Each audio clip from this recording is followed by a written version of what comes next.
मोनी बाबा बन गए गृह मंत्री, मोनी बाबा बन के बैठे हैं। आदिवासियों पे अत्याचार इस प्रदेश में हो रहा है। आदिवासियों को सीधे सीने पे गोली मारी जा रही है। जब मैंने और विजय लक्ष्मी जी ने मांग की कि उनको 1-1 करोड़ रुपया दोनों मृतकों को दिया जाए, 1-1 शासकीय नौकरी उन परिवार को दिए जाए, तब मौन धारण करके माननीय गृह मंत्री जी बैठ गए। ये सीधे सीधे अत्याचार है। हमने कहा गोली मारने के आदेश सीधे आपने कैसे दे दिए? लाठीचार्ज होता है, अश्रु गैस के गोले फूटते हैं, और यदि गोली मारने के आदेश भी होते तो पैर के नीचे आदेश होते। इन्होंने लटेरी में भी इसी तरह की घटना करी, वहां जांच कमेटी बनाई और जांच के समय पूरा होने का फिर उसका टाइम बढ़ा दिया। हमने विजय लक्ष्मी जी ने मांग की है कि आप मजिस्ट्रेटल जांच के आदेश दिए, 1 महीने के अंदर जांच हो जाना चाहिए। ये लटेरी में जो आपने टाइम बढ़ा, इस तरह से टाइम बढ़ाएंगे तो आदिवासी भाई बहन आपके इस घृणित अपराध को समझ रहे हैं कि आप न्याय दिलाना नहीं चाहते, सिर्फ आदिवासियों का मुद्दा जीवित रख के वोट लेना चाहते हैं। मोनी बाबा कुछ भी नहीं बोला। मेरे क्षेत्र की लड़की रहने वाली है, वो अपना भविष्य संवारने के लिए यूपीएससी के एग्जाम, पीएससी के एग्जाम की कॉम्पिटिटिव तैयारी कर रही थी। धामनोद में रह रही थी, कुछ पेपर लेने के लिए इंदौर जाती आती रहती थी। उसके साथ सामूहिक बलात्कार करके उसकी हत्या कर दी जाती है। जब उसके माता पिता को पता चलता है तो वो गौली पलियासिया थाने में जाकर एफआईआर दर्ज करने की कोशिश करते हैं।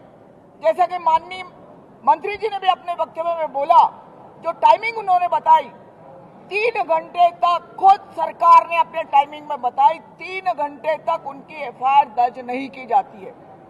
हमारे क्षेत्र से कुछ नौजवान बच्चे और कुछ दूसरे वहां के लोग आदिवासी समाज के जब एफआईआर के लिए प्रेशराइज करते हैं, तब आंसू को इसके गोले छोड़ जाते हैं। आंसू को इसके गोले माननीय मंत्री बताते हैं कि हवा का रुख बदल गया, इसलिए आंसू के इसके गोले काम नहीं आए। तो भाई आपके पास लाठियां थी, लाठियां नहीं चलाई। सीधे आपके एक वाटर कैनन चला सकते थे, नहीं, आपने सीधे उन निरीह लोगों पर, उन दलित पीड़ित शोषित आदिवासियों पर सीधे आपने निहत्थे लोगों पर गोली चलाई, और गोली से एक नौजवान 18 साल का बच्चा जो चिराग था उसके माता पिता का, वो मर गया। एक बहुत गंभीर रूप से घायल है, और कई ऐसे आदिवासी परिवार के बच्चे आज गंभीर रूप से घायल है।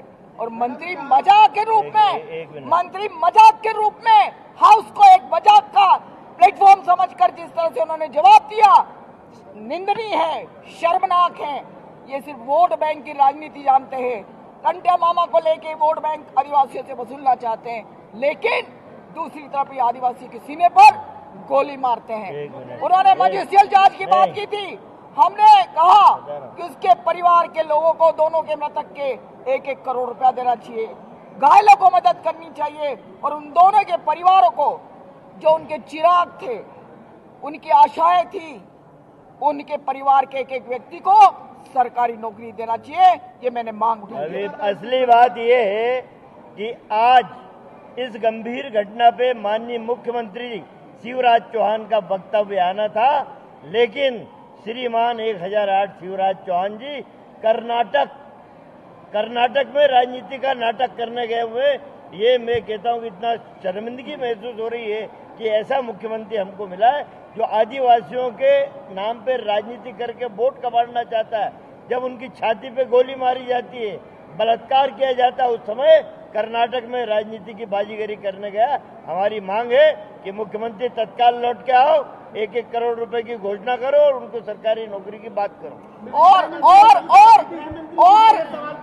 और एक बात कहना चाहती हूँ, इतना निंदनीय गृह मंत्री जिनकी जवाबदारी होती है, उन्होंने अपने वक्तव्य में बोला था इसके पहले कि उस लड़की लिविंग रिलेशन में थी, मतलब गरीब परिवार की लड़की है, दलित शोषित परिवार की लड़कियां। इस तरह से आरोप इस सरकार के जिम्मेदार व्यक्ति का विधानसभा के पटल पर बोलना, इसकी जितनी भर्त्सना की जाए ये दलित, शोषित, पीड़ित, आदिवासी और दलित लोग, ये कोई इनके वो नहीं है कि इस तरह का बकवास, अगर कोई लड़की के ऊपर अत्याचार होता है तो उसको घुमाकर ये बात की जाए, इनको शोभा नहीं देता है।